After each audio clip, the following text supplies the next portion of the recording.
So anyway, before we get to the break, if you've got an Apple phone like me, you probably use Apple Maps or look at the weather on your Apple device.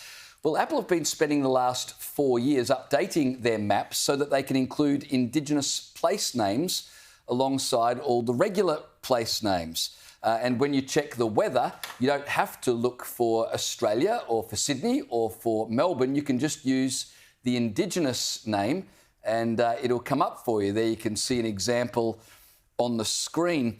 It's an interesting development by Apple that you don't get a choice whether or not your Apple Maps includes this information. It's just going to be there from now on. I would have thought Apple Maps are clogged up enough with names without doubling it. But the majority of Australians voted in the referendum not to have division. So now you've got a corporation, and a foreign-owned one at that, forcing division upon us. Customers value functionality over a lecture on cultural appreciation.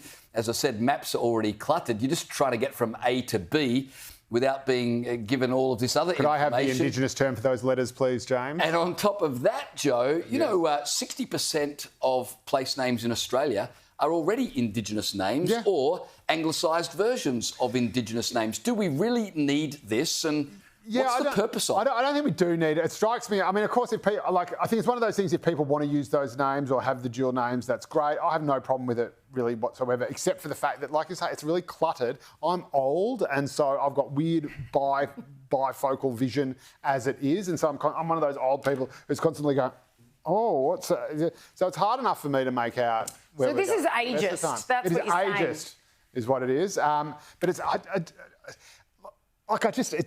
again, it just does seem to be a bit of an answer to a question that nobody asked. Like, is there outcry about this? I'm all for, you know, creating new place names. I grew up in a place called Dandenong, which is an Indigenous name.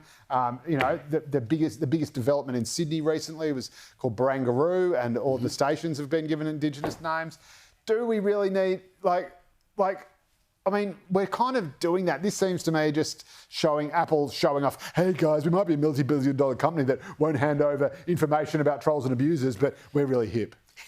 What do you think, Liz? Real quick. Well, the short answer is no. Of course, it's completely unnecessary. Of course, it's only going to confuse people. You mean to tell me you're driving around and the names that you're seeing on the maps aren't reflecting those on the street signs and where you're actually trying to get to? Yeah. It's incredibly confusing. We saw airports do this. We saw some mainstream media channels do it on their weather channels. The AFL are doing it. Indeed. And everyone's just sat there going, I don't even know where you're talking about right now. Yeah.